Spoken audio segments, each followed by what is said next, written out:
दुर्दैवाने आत्ताच्या सरकारमध्ये पोलीस यंत्रणा सुद्धा त्याच एका वृत्तीची बळी असल्यामुळे अशा प्रकरणांमध्ये तपास करण्याच्या ऐवजी घडलेल्या मुळामध्ये ज्याच्यावरती अन्याय झालाय, ज्याचा बळी केलाय, त्यालाच गुन्हेगारी प्रवृत्तीचं कसं रंगवता येईल आणि ते करून गुन्ह्याचं गांभीर्य कसं कमी करता येईल ह्याच्याच पाठीमागे पोलीस यंत्रणा जास्ती लागलेली दिसते. आंतरजातीय विवाह स्वीकारला ना जाणं या सगळ्यातनं ज्या हिंसा घडतायत त्या मनुवादी वृत्तीचंच त्याच्यामध्ये प्रतीक आहे.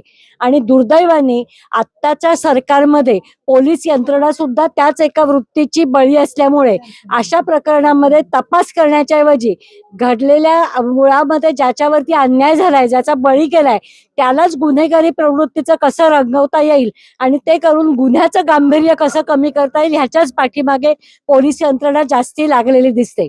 माझी नांदेड पोलिसांकडनं अपेक्षा आहे की ह्याच्यामध्ये आचलचे जे व्हिडिओ आलेले आहेत ते अत्यंत स्पष्ट आहेत.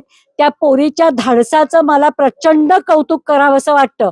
आणि आत्ता जितक्या आंतरजातीय विवाह प्रकरणामध्ये मुलांच्या हत्या झाल्या आहेत तिथे जर जोडीदार अशा पद्धतीने ठामपणाने उभे राहिले असते तर कदाचित विराज जगताप, नीती नागेसारख्या प्रकरणामध्ये न्याय मिळू शकला असता.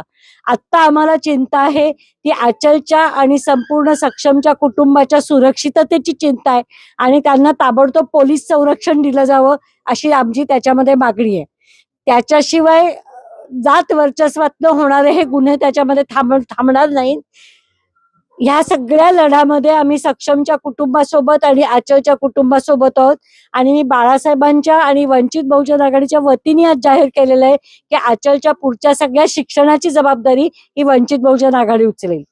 शाहू फुलेंच्या ज्या महाराष्ट्रामध्ये पुरोगामी असणाऱ्या महाराष्ट्रामध्ये जातीयतेची जी दरी आहे ही 75 वर्षानंतरही कमी होत नाही. ही जातीयतेची दरी कमी करण्यासाठी काय वाटते, सरकारनं कोणती पावलं उचलणं अपेक्षित आहेत? सरकारला ती दरी कमी व्हायला हवी आहे का, हा माझा पहिला प्रश्न आहे. ती जर कमी व्हायची गरज असते तर आता भीमा कोरेगाव प्रकरणाचा न्याय मिळालेला असता, पण त्याच्यामध्ये न्याय मिळू शकत नाही. जे ज्येष्ठ राजकीय नेते म्हणतात आमच्याकडे याचे कागदपत्र होती, ते त्याचे पुरावे सादर करत नाहीत. त्यामुळे इथल्या सरकारला खरंच ही जातीयतेची दरी कमी व्हायला हवी आहे का ती वाढायला हवी आहे, हा मुळात प्रश्न आहे. काही शेवटचे 2 प्रश्न आहेत की आरक्षण संपवण्याची मागणी होते आणि अशा घटना घडतायत. आरक्षण नेमकं आहे कुणासाठी, ह्या गोष्टी समोर येणं गरजेचं आहे. काय वाटते तुम्हाला? मला असं वाटतं की ज्या व्यवस्थेमध्ये वेगवेगळ्या ठिकाणी पोचण्याची शक्यता इथल्या समाज व्यवस्थेने नाकारली जाते तिथपर्यंत पोचण्याची शक्यता निर्माण करणं हे आरक्षणाच्या धोरणाचा प्रमुख काम आहे. अनेक जण असं मानत असतात की आरक्षणाने जातीयता संपणार नाही. ते खरं असेलही तरी सुद्धा आज केवळ आरक्षणामुळेच आज वेगवेगळ्या पदापर्यंत, वेगवेगळ्या उच्च शिक्षणापर्यंत आणि मुख्यतः जाती आधारित व्यवसाय हे मोडून काढण्यामध्ये आरक्षणाचा एक खूप मोठा भाग होता.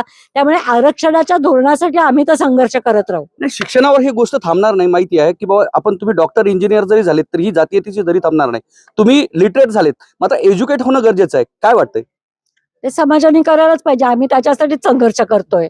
अमेरिकेसारख्या देशामध्ये दोन ज्या वर्णव्यवस्था आहे की काळा आणि गोरा वाद आहे, तरी त्या ठिकाणी आजही गोरे आणि काळे यांचे लग्न होतात, मात्र आरक्षण कायम आहे. त्याच्यावर तुम्हाला काय वाटतं? जागतिक लेवलवर बरेच वेळेस असं वाटतं की हा प्रश्न आता आपल्या इथे लागू नाहीये. फक्त मला इथल्या तमाम लोकांना असं सांगायचंय की जेव्हा अमेरिकेमध्ये एका कृष्णवर्णीय माणसाची पोलीस हिंसाचारामध्ये मृत्यू झाला त्यावेळेला प्रचंड संवेदना व्यक्त करणारे भारतातले लोक भारतामध्ये जेव्हा पोलिसांकडनं अत्याचार होतो त्याच्या वेळेला संवेदना व्यक्त करत नाहीत.